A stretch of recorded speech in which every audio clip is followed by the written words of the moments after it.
Movie शुरू होती है और हम एक प्रेग्नेंट लेडी को देखते हैं जो अपने बेड पर पड़ी दर्द से चीख रही थी। असल में उसे ये दर्द लेबर पेन की वजह से हो रही थी। वो एक बच्ची को जन्म देती है। जन्म देते ही वो पास पड़ी एक कैंची को उठाती है और बच्ची को मारने के बारे में सोचती है, लेकिन उस बच्ची की मासूमियत को देखकर वो चाहते हुए भी उसे नहीं मार पाती और उसे उठाकर अपने गले से लगा लेती है। लेडी उस बच्ची का नाम कैरी रखती है। फिर मूवी का सीन 17 साल आगे शिफ्ट होता है और वो छोटी बच्ची बड़ी हो चुकी थी और कॉलेज जाती थी, लेकिन कॉलेज में भी उसकी कोई दोस्त नहीं थी। कैरी के साथ कॉलेज की बाकी लड़कियों का बिहेवियर भी अच्छा नहीं था। रोज की तरह एक दिन कैरी अपनी क्लास पूरी करने के बाद बाथरूम में शावर लेने जाती है, लेकिन तभी वहाँ कैरी को ब्लड आने लगता है। असल में पीरियड्स आने की वजह से कैरी को ब्लड आ रहा था, लेकिन उसे पीरियड्स के बारे में कुछ भी नहीं पता था, क्योंकि आज तक उसे कभी किसी ने बताया ही नहीं था कि लड़कियों के साथ ऐसा भी कुछ होता है। कैरी को लगता है कि वो मरने वाली है, जिस वजह से वो ब्लड देखकर बहुत डर जाती है और वहाँ मौजूद लड़कियों से रोते हुए खुद को बचाने की भीख मांगती है, लेकिन कोई भी लड़की उसकी मदद नहीं करती, बल्कि सभी लड़कियां उसका मजाक उड़ाने लगती हैं। यहाँ तक कि क्रिस नाम की एक लड़की कैरी की इस हालत में वीडियो भी बना लेती है।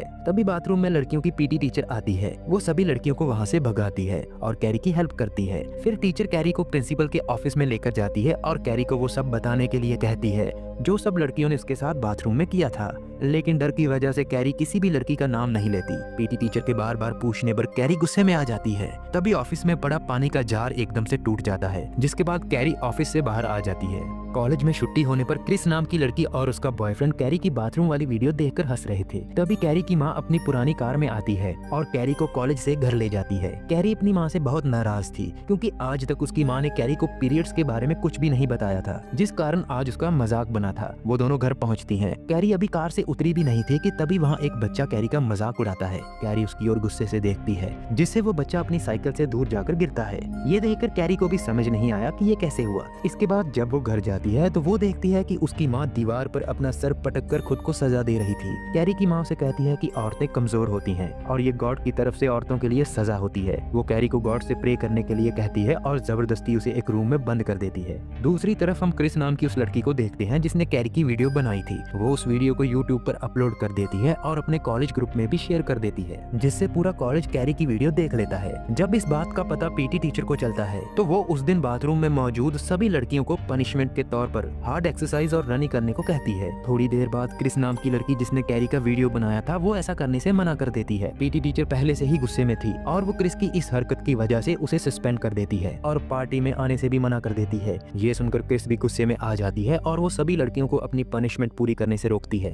वो कहती है कि अगर वो एक्सरसाइज ना करें तो ऐसा तो नहीं है कि टीचर सभी को सस्पेंड कर देगी, लेकिन कोई भी लड़की क्रिस की बात नहीं मानती और सभी लड़कियां अपनी पनिशमेंट पूरी करना शुरू कर देती हैं। क्रिस खुद की गलती मानने की जगह इस बात का दोष भी कैरी पर ही लगा देती है। वो सोचती है कि कैरी ही है जिसकी वजह से अब मैं पार्टी में नहीं जा सकती। उधर कैरी को भी ये समझ आ चुका था कि उसमें बाकी सबसे कुछ अलग बात है। वो बाथरूम में लगे शीशे की ओर गुस्से से देखती है, जिससे वो शीशा टूटकर नीचे गिर जाता है। इसके बाद वो इंटरनेट पर मैजिक से संबंधित जानकारी ढूंढना शुरू कर देती है और फिर लाइब्रेरी में जाकर भी ऐसी शक्तियों के ऊपर लिखी गई बुक्स को पढ़ती है। उसी दिन एक टीचर कैरी को क्लास में एक होमवर्क सुनाने को कहता है, जो कि बच्चों को घर से ही एक पोएम बनाकर लानी थी। कैरी पोएम तो सुना देती है, मगर टीचर कैरी की किसी बात को लेकर उसका मजाक बनाता है। क्लास में रॉस नाम का एक स्टूडेंट कैरी का साथ देते हुए सबका मुंह बंद कर देता है और ये सब रॉस की गर्लफ्रेंड भी देखती है जिसका नाम सू था। सू सोचती है कि उसका बॉयफ्रेंड अच्छा इंसान है और सू को इस बात का पछतावा भी होता है कि उसने कैरी की हेल्प करने की बजाय बाकी लड़कियों के साथ मिलकर उसका मजाक उड़ाया था। उधर सस्पेंड होने के बावजूद क्रिस अपनी फ्रेंड्स के पास आती है और वो सभी से, खास करके सू से बोलती है कि सस्पेंड होने के टाइम उन्होंने उसका साथ क्यों नहीं दिया। तभी सू से कहती है कि जो हरकत हमने करी थी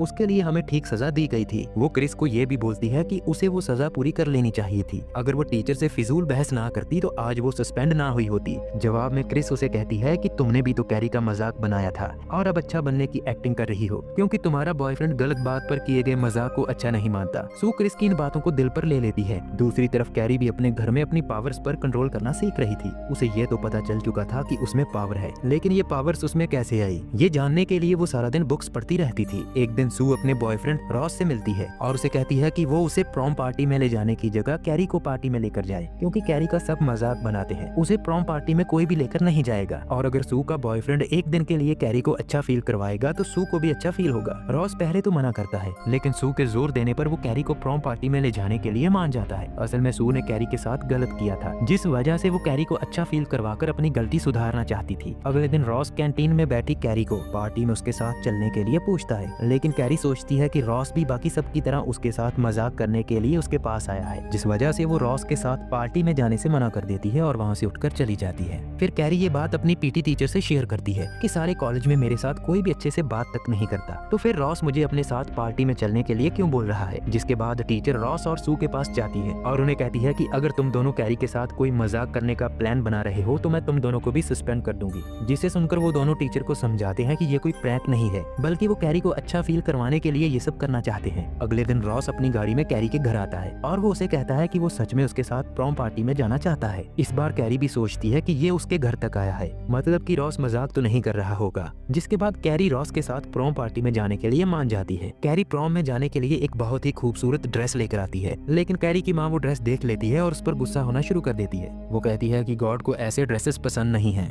इसलिए तुम्हें ये ड्रेस वापस कर देनी चाहिए। इस सब के चलते माँ बेटी में कहासुनी बढ़ने लगती है और कैरी को गुस्सा आ जाता है। खुद पर कंट्रोल ना कर पाने की वजह से घर का सारा सामान हवा में उड़ने लगता है। ये देखकर कैरी की माँ उसे कोसने लगती है और कहती है कि मेरी बेटी इंसान नहीं बल्कि शैतान है। वो कहती है कि ये शक्तियाँ तुम्हें शैतान नहीं दी होगी, क्योंकि शैतान कमजोर लोगों को अपना शिकार बनाता है जिन्हें वो गॉड के खिलाफ इस्तेमाल कर सके। कैरी अपनी माँ के मुंह से ये सब सुन नहीं पाती और वो अपनी शक्तियों से उसे चुप करा देती है। दूसरी तरफ हम क्रिस को देखते हैं। वो अपने कुछ दोस्तों के साथ मिलकर एक सुअर को मारती है और उसका सारा खून एक बाल्टी में इकट्ठा कर लेती है। वो सब खून से भरी बाल्टी लेकर उसी जगह पहुंचते हैं जहां पर प्रोम नाइट सेलिब्रेट होने वाला था। क्रिस अपने दोस्तों के साथ खून से भरी बाल्टी को एक चेयर के ऊपर लटका देती है। फिर हम देखते हैं कि सभी लड़के और लड़कियां प्रोम नाइट के लिए रेडी हो रहे थे, साथ ही कैरी भी प्रोम नाइट के लिए रेडी होती है। कैरी की माँ अभी भी उसे पार्टी में जाने से मना करती है और कहती है कि रॉस तुम्हें यूज करके छोड़ देगा, ठीक उसी तरह जैसे मुझे तुम्हारे बाप ने यूज करके छोड़ा था। लेकिन कैरी अपनी माँ की किसी बात को नहीं सुनती। कैरी की माँ बाइबल पढ़ना शुरू कर देती है।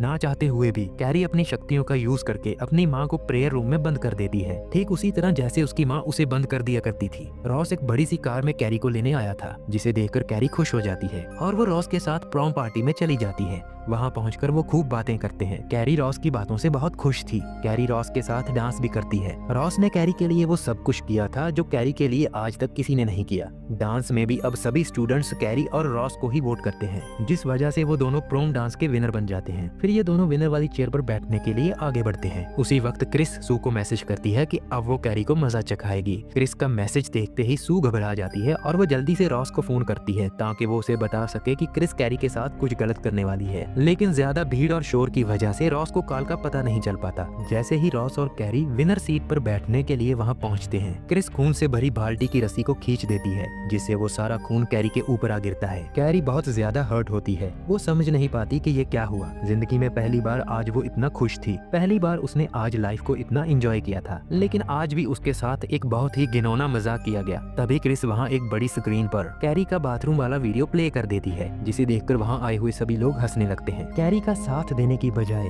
वहाँ आए लोगों को कैरी का वीडियो फनी लगता है। जिस बाल्टी को क्रिस ने ऊपर लटकाया था, वो बाल्टी ढीली होकर सीधा रॉस के सर पर आ गिरती है, जिस वजह से रॉस की मौके पर ही मौत हो जाती है। रॉस को मरा हुआ देखकर कैरी को बहुत गुस्सा आता है और वो सोचती है कि आखिर क्यों लोग उसे बिन बात के इतना परेशान करते हैं। गुस्से में वो खुद पर से अपना कंट्रोल खो देती है और अपनी शक्तियों से वहाँ मौजूद सभी को मारना शुरू कर देती है। वो अपनी शक्तियों से किसी का हाथ तोड़ती है तो किसी का पैर तोड़ देती है, कईयों को बिजली की तारों से करंट लगाकर मार देती है और बहुत सारे लोगों को आग लगा देती है। वहाँ से भागती हुई क्रिस को देखकर कैरी समझ जाती है कि ये सारा किया धरा क्रिस का ही है। क्रिस पार्टी हॉल से निकलकर अपने बॉयफ्रेंड की कार में बैठ जाती है और वो दोनों वहाँ से भाग जाते हैं, लेकिन कैरी उनका पीछा करते हुए अपनी शक्तियों से उस रोड को तोड़ देती है। अपनी जान बचाने के लिए क्रिस और उसका बॉयफ्रेंड अपनी कार कैरी के ऊपर चढ़ाने के बारे में सोचते हैं। वो बहुत स्पीड में कार को कैरी की तरफ बढ़ाने लगते हैं, लेकिन कैरी अपनी शक्तियों से उस कार को एक झटके में ही रोक देती है। कार के एकदम रुकने की वजह से क्रिस और उसके बॉयफ्रेंड की हड्डियां तक टूट जाती हैं। क्रिस का बॉयफ्रेंड तो मौके पर ही दम तोड़ देता है, लेकिन क्रिस अभी भी जिंदा थी, जिसे देखकर कैरी अपनी पावर से उसकी कार को हवा में उड़ाती है और सीधा पेट्रोल पंप से टक्कर करवा देती है और एक बहुत बड़े धमाके के साथ कार ब्लास्ट हो जाती है। इसके बाद कैरी रोते हुए अपने घर वापस आती है। उसकी पूरी बॉडी पर खून लगा हुआ था। कैरी को उसकी माँ अपने गले से लगाती है और कहती है कि तुम मेरी एक गलती की वजह से पैदा हुई थी। मैंने गलती से एक बहुत बड़ा पाप किया था, जिस पाप का तुम नतीजा हो, और मेरे पाप की वजह से ही गॉड ने तुम्हें शैतान बना दिया है। कैरी अपनी माँ को समझाने की कोशिश करती है कि ये कोई शैतान नहीं करवा रहा, बल्कि ये सब उसके डैड की वजह से है। जो भी उसके डैड थे जिससे उसकी माँ ने प्यार किया था वो शायद एक विच था और ये शक्तियाँ विरासत में कैरी को अपने बाप से मिली थी। लेकिन कैरी की माँ उसकी एक नहीं सुनती और वो उसे मारने के लिए कैंची से उसकी पीठ पर वार कर देती है। कैरी की माँ उसे कहती है कि वो तो गॉड के लिए कैरी को पैदा होते ही मारने वाली थी, लेकिन कैरी जब पैदा हुई तो उसे कैरी पर तरस आ गया था, जिस वजह से वो उस टाइम उसे नहीं मार पाई। ये सुनकर कैरी भी बहुत ज्यादा टूट जाती है क्योंकि कैरी को लगता था कि उसकी माँ के अलावा उसे और कोई भी प्यार नहीं करता। लेकिन सच सुनने के बाद गुस्से में आकर कैरी घर में मौजूद सभी तेजदार हथियारों से अपनी माँ को मार देती है। उसी वक्त सू भी कैरी के घर आ जाती है जिसका बॉयफ्रेंड प्रोम पार्टी में मारा गया था। कैरी को अपनी शक्तियों की वजह से पता चल जाता है कि सू प्रेग्नेंट है। वो अपनी शक्तियों का इस्तेमाल करके सू को घर से बाहर निकाल देती है। अपनी माँ की मौत के बाद कैरी अब पूरी तरह से टूट चुकी थी और उसकी जीने की इच्छा भी खत्म हो चुकी थी, जिस वजह से वो अपनी शक्तियों से पूरे घर को तोड़ देती है और अपनी माँ के साथ ही उसी घर में खुद की जान ले लेती है। दोस्तों, उम्मीद करता हूँ कि आपको आज की कहानी पसंद आई होगी। अगर वीडियो अच्छा लगा हो तो वीडियो को लाइक और चैनल को सब्सक्राइब करना मत भूलिएगा।